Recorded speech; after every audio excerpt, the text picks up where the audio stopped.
Presenting Pink Floyd's Animals 2018 remix. The classic album remixed for the first time. Available now on vinyl LP, CD, and digital.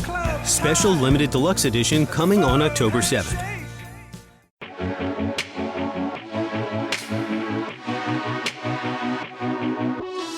What's going on, guys? As promised, welcome back to part 2 of the DFS OGs podcast here on RotoGrinders. I am Chris, Spearmakers fan Prince, joined as always by my fellow OGs, Derek, you know him as Notorious, the head chopper, our breaking news analyst here on the pod. Let's jump right into part 2 here, guys, with the afternoon games. Got the Battle of LA, Derek. Chargers and Rams, two teams playing very well. Offense is clicking on all cylinders. Can the Chargers possibly keep it going here against maybe the best defense in the league in the Rams? I really hope that they can keep the game close at least, because I do like the Rams quite a bit. The Chargers defense hasn't looked great so far this season. So if the Chargers can put up some points, I will be happy. The Rams defense, very good, but this offense has looked really good for the Chargers. So probably not going to be playing Rivers. I do like the price point of $5,800, but you can go back to Melvin Gordon.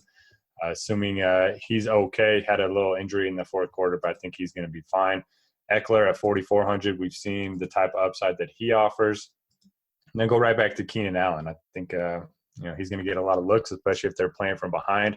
Hasn't really had a favorable game script yet this season. As far as the Rams go, ton to love here. Todd Gurley, 3-touchdown game, and didn't even play the fourth quarter against the Cardinals at home. Should have a better game script as well, where he's catching a little bit more passes out of the backfield.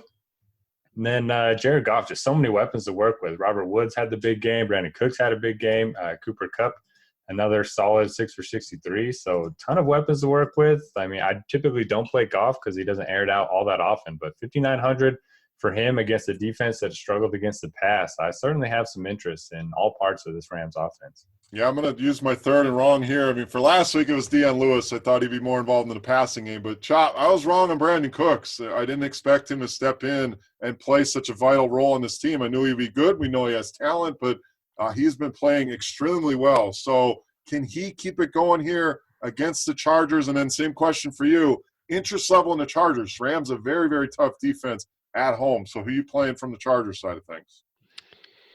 Yeah, this game in general jumped off to me when I first saw it. You know, I dropped a luscious on you last week, but this game right here is exquisite. This has got some fantasy stuff going on here. I like it a lot. This is just one of those games where Phillip Rivers, he either does one of two things, is never in between. Like, he's going to tank, and then they're going to get blown off the field, and it's going to ruin the game for everybody, the Rams and the Chargers, you know, fantasy-wise.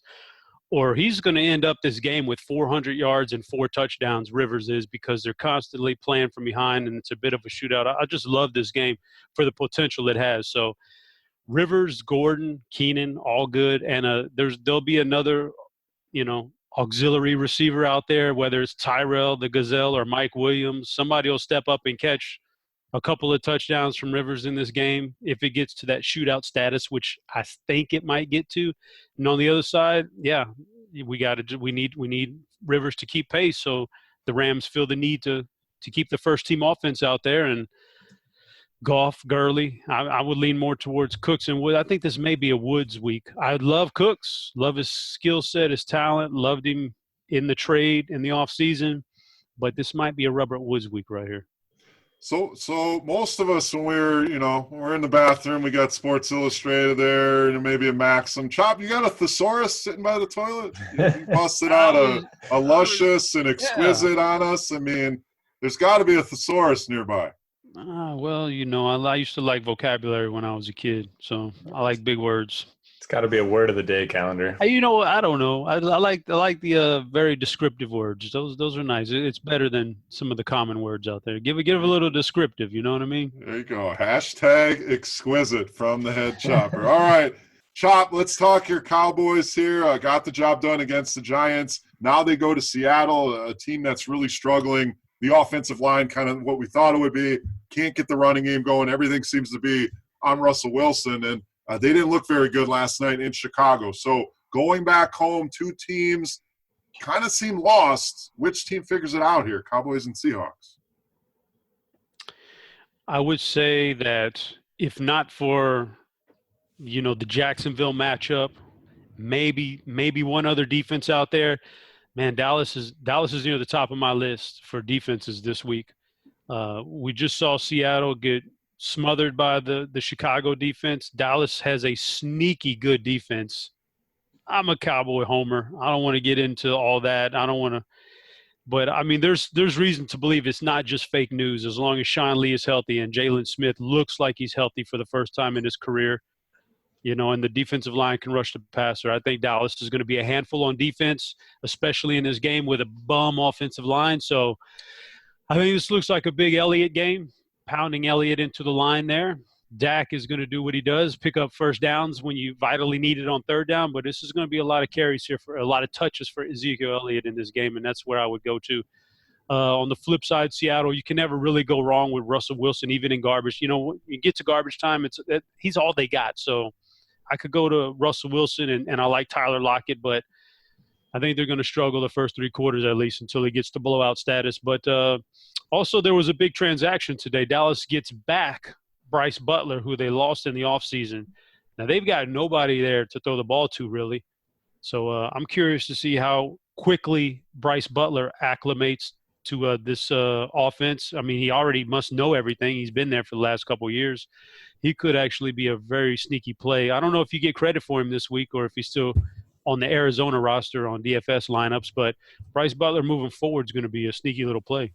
Yeah, I like that call. I mean, he flashed with Dallas quite a few times. So I don't see him in the player pool on DraftKings, but, something to keep an eye on moving forward. And, Derek, did we ever think we could say Russell Wilson is the same damn price as Ryan Fitzpatrick on our DFS slates? I mean, absolutely unbelievable. So same question for you. I mean, these are two teams. I agree with Chop. The Dallas defense looked good, but hard for me to get excited about too much in this game. How about for you? Yeah, I just Googled antonyms of exquisite, and we have second-rate, horrible, inferior, repulsive. This game is all of those things. I want none of it. Well done. Well done. Look at this guy. Yeah, Tyler Lockett would be the one guy I would have some interest in, but he's only had 11 targets all year. I can't do it. I think I'm just going to avoid it completely. And whoever thought we'd talk thesauruses and antonyms and see, we try to bring some education out there as well. So, yeah, let's move on from this one. Kind of ugly, not a lot to see here. To another game, Derek, though I don't know this one's much better. One of the lowest totals I can remember, Chicago and Arizona. Totals down to 37.5 in some places. Now, the Bears, 6-7-point favorites, probably as they should be. So this could be a Jordan Howard grinded-out game. We've seen Arizona get gashed on the ground. Is he a primary target for you here in Week 3? It definitely feels like Jordan Howard and Bears defense type of correlation play this week. But as we've seen time and time again, sometimes these big favorites on the road, it just doesn't come to fruition. So I don't know. I mean, if Sam Bradford's the starting quarterback again, then I'll definitely have some interest in the Bears D. Hopefully they go over to Josh Rosen. If that's the case, and I'd maybe take a shot on David Johnson in tournaments. I still think he's talented. They just haven't been using him the same way they did in the past. And, maybe a change of pace at quarterback can get him going a little bit. Yeah, for the most part, probably just going to be Jordan Howard for me. Maybe take a shot on Trey Burton again.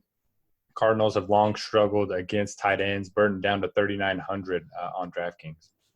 Yeah, great buy low on him. All right, Chop, same thing. Bears, Cardinals, low total. Any interest in this game?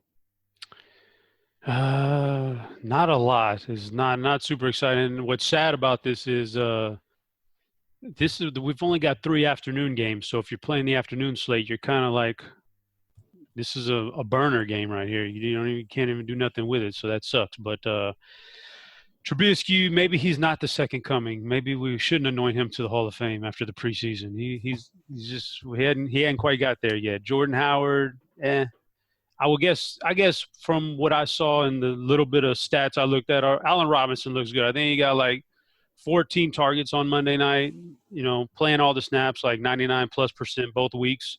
Looks like he's back from the knee injury. Looks like he's the clear-cut number one. So he's going to draw tough coverage this week. So I don't know if I could even go there. Burton. Burton's about what I got there. On the flip side, I have no interest in any of these guys outside of David Johnson for Arizona.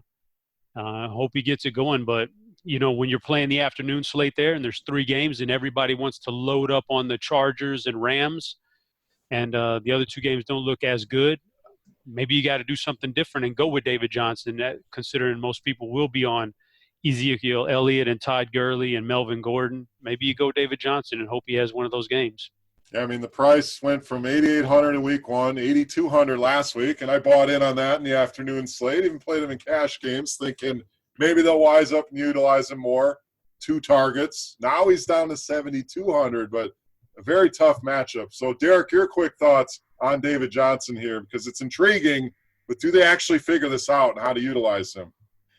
Like I said, I'm hoping for a quarterback change there in Arizona. If that's the case, maybe Rosen get this offense going a little bit. It's just a really tough matchup as a whole, but I like Chop's point of in this afternoon slate where everyone's going to be looking to force, everyone from the Chargers and Rams. I do think he's going to go under-owned in tournaments. So I like him a little bit, but I'm just hoping that they, finally give Sam Bradford a day off here.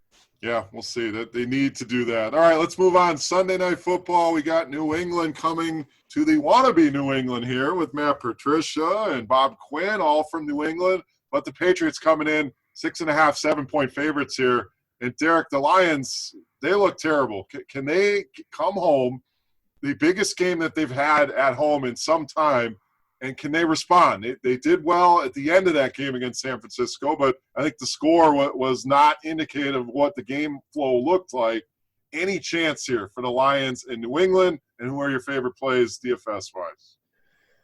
Yeah, I love their offense this week, the Lions, that is. I think they're going to be playing from behind. You have the Patriots indoors. I think they're going to put up a ton of points. So Stafford and company, they're going to get a lot of targets to these talented receivers. You can play Tate, you can play Galladay, you can play Marvin Jones. I think all 3 of them are going to be in play, especially in this primetime slate. I think a full stack with Stafford, play him and 2 of those 3 wide receivers, and you have yourself a pretty good stack right there. You bring it back with some of the plays from New England. As long as Rex Burkhead's healthy, I think I'll have a couple shares of him. It didn't look like that was the best matchup against the Jaguars. Obviously didn't have much of a role since they were playing from behind, but I still think he's going to be their goal line guy. I know Sonny Michel kind of took a bunch of the carries there. The more I talk about it, the less interest I have in Rex Burkhead. So maybe not. James White's probably going to be your safest play there, but Chris Hogan played 90% of the snaps in back-to-back weeks, picked up 2 touchdowns last week against the Jaguars. Maybe he is the guy that we expected him to be at the beginning of the year. We talked about it last week, not to write him off after 1 bad game. So I think he's interesting. And then Rob Gronkowski, nice bounce back spot for him. The Jags kind of bottled him up a little bit, and that's not likely to happen 2 weeks in a row. So a lot to like here. Definitely have more interest in this game. Actually, this is a nice primetime slate with the Steelers and Buccaneers next. But, yeah, I'll let Chop talk now. And Josh Gordon in the player pool, Chop, 5,500 here for New England. Do we expect him to play? Do we expect him to have an impact here? And my pour one out is for the city of Cleveland. Derek kind of hit on it in part 1, but I don't know what the hell they're doing here. Gordon now on the Patriots, so hit on that, and then the rest of this game should be a fun one. I would probably let other people take Josh Gordon here, and they will too, just because of the name. But I don't think I've ever, and I mean, there's not a lot of sample size because wide receivers don't usually get traded mid-season or anything like that. But I've never seen one go to a new team where he didn't know the system, didn't know the coaching, and then immediately contribute. So it'd be tough for me to think Josh Gordon has any kind of an impact for a long time. If ever this whole season. It's just tough, man. I don't think he's only been in Cleveland. They've got a specific playbook, and now this is totally different. So the best you could hope for is, scrap him up a few plays and put him in there. And when defenses know that that's coming, then they'll be able to shut it down. I don't know. I don't think he makes an impact anytime soon, so I'm out on that. But the rest of New England, obviously they're going to score points, but I think we'd be foolish to think we can guess where it's going to come from. They've got all these weapons. And this feels like a game where I think Derek actually – I was kind of leaning toward what Derek said initially was Rex Burkhead. Feels like they may just go out there and run the ball a lot, give it a lot to Rex Burkhead and Sony Michel and try to get out of here with a win. So I know they're going to score points. It's just a matter of where they're going to come from. It's tough to find that. So on the other side, Detroit now. So Matt Patricia, he knows the ins and outs of New England. Will that make a difference? My guess is no, because he looks like a total fish out of water trying to head coach in this league. But, I mean, maybe Detroit keeps it competitive with their offense. Their defense is terrible. Golden Tate's got 28 targets in 2 games because the defense, giving up points, and all they're going to do is sit back and pass the ball the whole second half. So he's a great play moving forward because of the defense. Kenny Galladay is a great play moving forward because of the defense. And Stafford's a great play. So I take them all. They're going to get a lot of garbage time. I love the passing game here for Detroit. Yeah, I agree. Galladay's been a stud, so I think you continue to ride that. Tate, like you mentioned, the targets, top 5 in the league so far. So should be a fun one. I think Detroit can hang in this one. I think New England obviously goes in and wins, but I think it could be more competitive than people think. All right, let's go to Monday Night Chop. Mr. Fitzmagic. And you want some synonyms for magic. You got sorcery, witchcraft, wizardry. Can the witchcraft and the wizardry continue here, Chop, for Ryan Fitzpatrick? What in the world is going on with Fitzpatrick? Real quick, how about that outfit in the postgame? That was something else. He looked a little Conor McGregor-ish there. He did. He looked exactly like McGregor, but the Mazda lineup of SUVs will provide safety, performance, and capability on your journey ahead. From the 3-row Mazda CX-9 to the first-ever Mazda CX-50, our sales team is ready to guide you to the SUV for your lifestyle. Shop the Omaha Metro's exclusive Mazda dealers at Woodhouse Mazda in Bellevue or Woodhouse Place Mazda. Visit us online for your next Mazda SUV at woodhousemazda.com.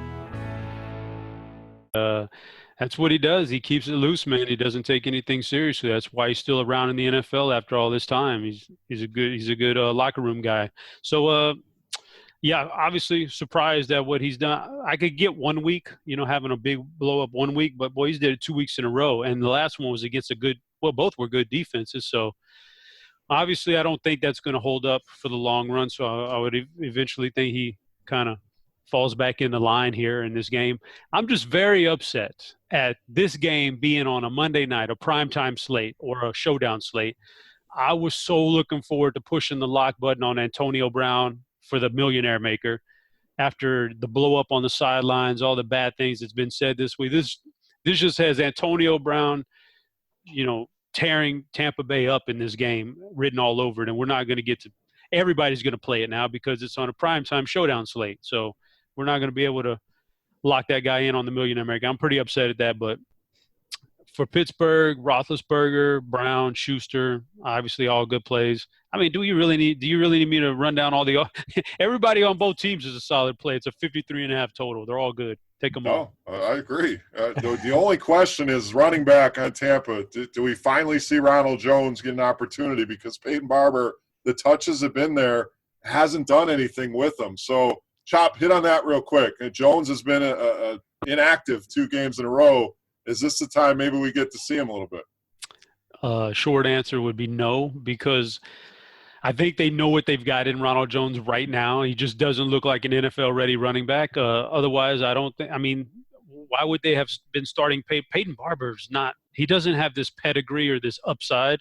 Like, they had to start Peyton Barber. That's all they had. So I don't think Ronald Jones is ready, and that's why we're seeing Barber. So I don't think he's going to figure it out in 2 weeks or so. I think this may be a project, a long-term project. So, no, I don't think we'll see Ronald Jones. Even if he was active, I wouldn't play him. All right, there you go, Derek. Lots of goodness here, as Chop said. It's almost a question of who's not in play. So what do you got here? Final thoughts for Week 3 in the analysis of Pittsburgh and Tampa Bay. Yeah, I love this game. Obviously, huge total.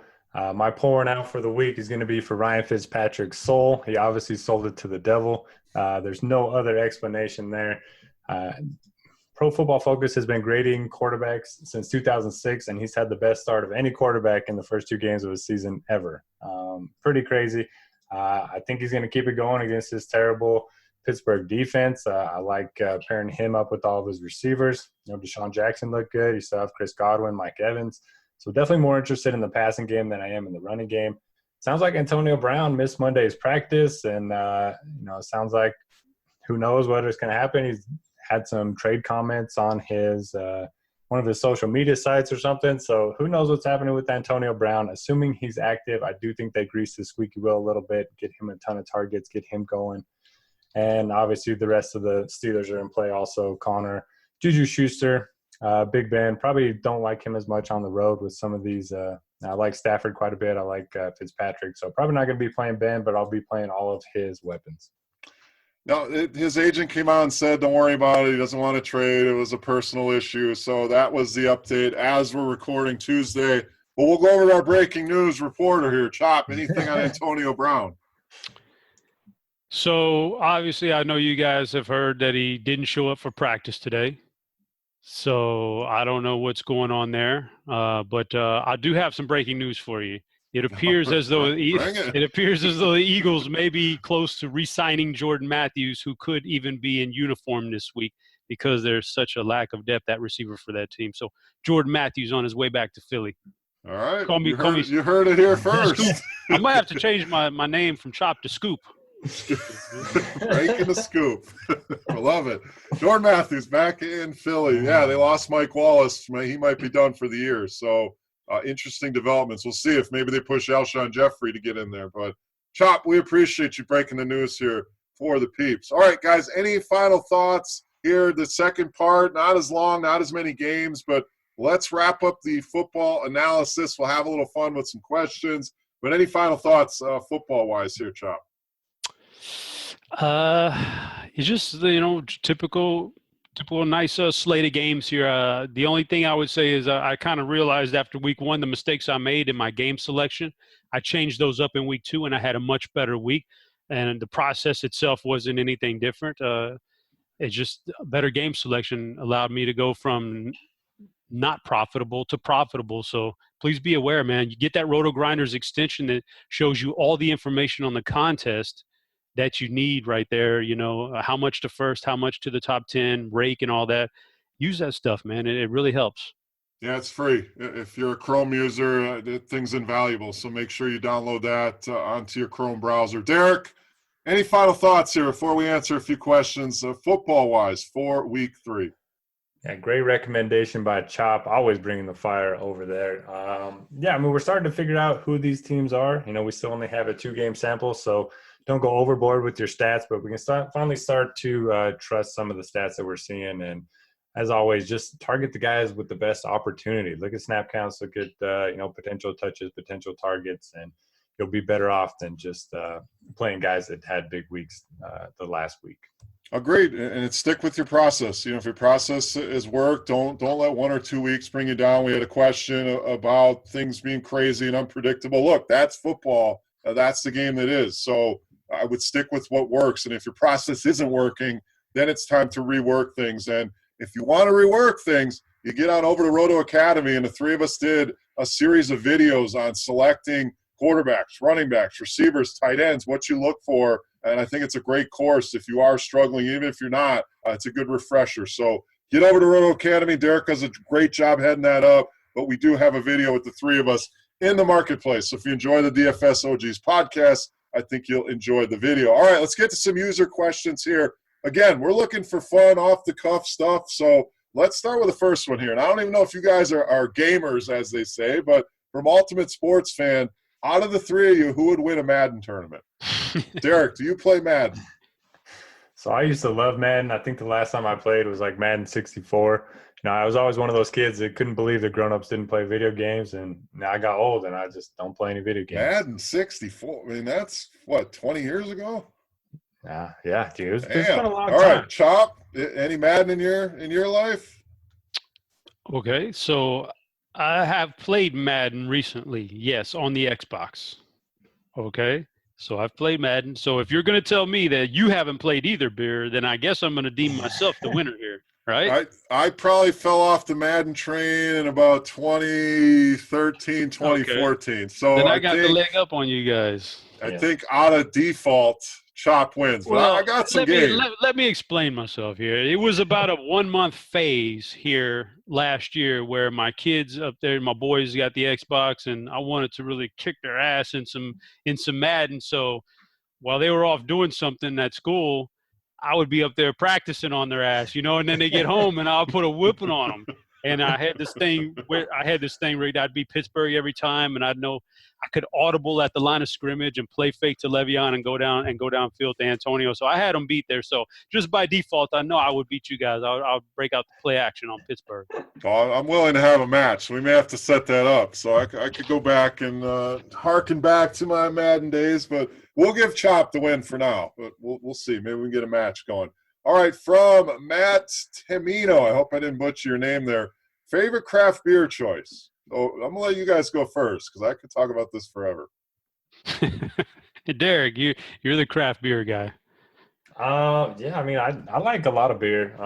Craft beer is just fine with me. I like IPAs. I hated them for the longest time, and now the older I get, they kind of grown on me, sort of an acquired taste. So any good IPA is good with me. Chop, you a beer drinker? I drink some beer, but I don't like IPAs. I really don't like all the fancy fruity beers they got now. So the exquisite beers, you're saying.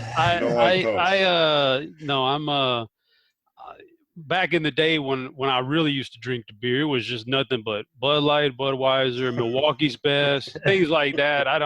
And even today, like I try the new stuff, but I don't get into it. Just give me a Bud Light, man. Well, I love craft beer, and there's a ton of good stuff out there, obviously. But I'm going to go to my roots, back to Wisconsin. Can only get it in Wisconsin. New Glarus Spotted Cow, an outstanding beer. So anywhere near Wisconsin, you know that beer. If not, go and give it a shot. All right, from Justin Michael, other than the Super Bowl, sporting event you would most want to attend? Chop. Good one. First of all, you would be hard-pressed to get me out of the house for any major sporting event. I think it's better on TV anyway, right? The in-person stuff isn't good. But if I was going to do anything in person, it would be a college event. So I would say the national championship game maybe. And I say that because the reason it would be college is I don't know why. Maybe you guys don't feel like this. Maybe I'm the only one. But I love the sound of a band, like a big, good band at a big school that's well prepared. Like I like the band sound, so I could do college. Like I used to go to the Alamo Bowl every year at the Alamo Dome here in San Antonio, and like half the fun was just the band, listening to the bands battle it out. But so, I mean, I guess just based on the band, I would go with a college event, so the national championship game. But anything else, I'd rather watch at home on TV. All right, I have a feeling Derek's going to steal my answer here, but I'm going to let you go first. Derek, other than the Super Bowl, sporting event you most want to attend? Yeah, this one's easy for me. It's on my bucket list. I really hope to do it one day, and that's go to the Masters. Damn it. Yeah. I knew it. I mean, watching on TV is something, but I just want to be there in person. You know, they don't even let you take your phone on the grounds. I mean, it just seems like such a cool classic, just a dream of mine. So one day I hope I'll be able to do it. Yeah, same answer here. I knew you were going to go there, but I'm not even the biggest golf guy. But just to go there and to be able to walk around and the history, and I think it'd be awesome. So Masters for me as well. Couple more questions here. Derek, we'll start with you from I don't even know how to pronounce this guy's name. Tiger Nometry, Batman or Superman? You know, I'm not a big Marvel guy, so yeah, whatever. All right, Chop. Any thoughts here? Batman or Superman? Well, it's got to be Superman, right? What is Batman's just some dude with a lot of money. He doesn't really have anything special, man. Ain't nothing special about him. Yeah, I'm in agreement. Superman by far. Batman's just a dude with some nice gadgets, cool car, but Superman is Superman. Come on.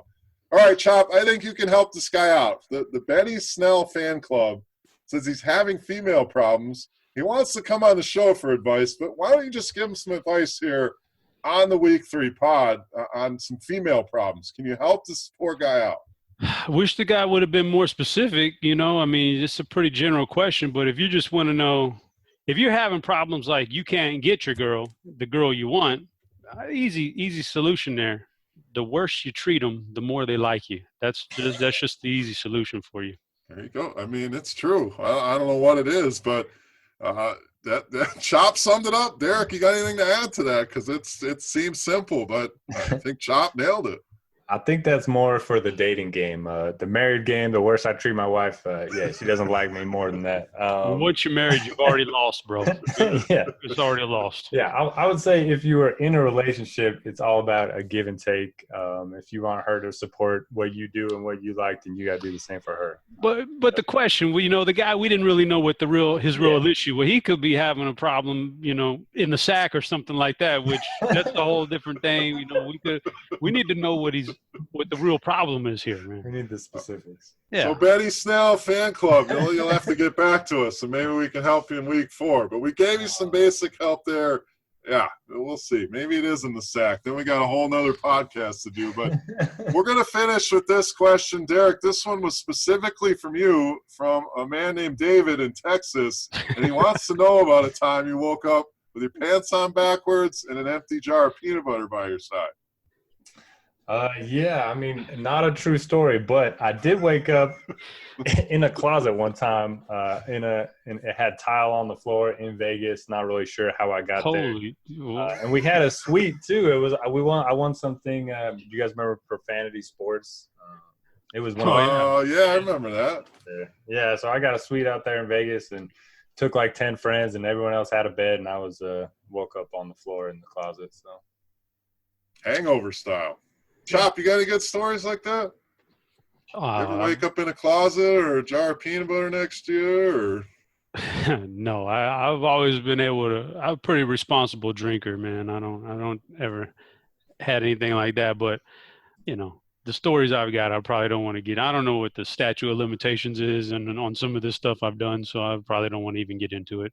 Yeah, we don't need to get into all that. We don't need our breaking news guy getting in trouble here. So that'll wrap us up, guys, for week 3. Appreciate all the user questions and everybody out there for listening, guys. We love doing the show, but if it wasn't for you guys, there would be no DFS OGs pod. So just wanted to take a quick second and thank all the listeners out there. Guys, any final thoughts here on life, on football, on anything before we get out of here? Derek, let's start with you.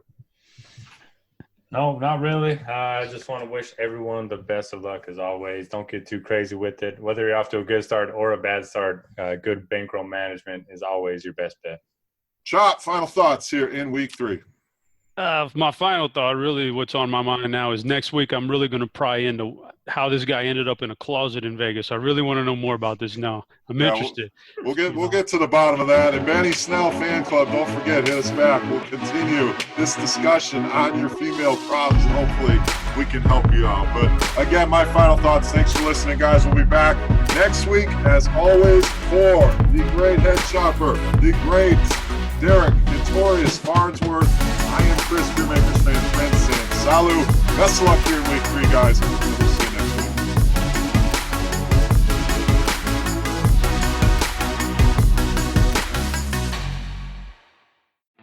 The Mazda lineup of SUVs will provide safety, performance, and capability on your journey ahead.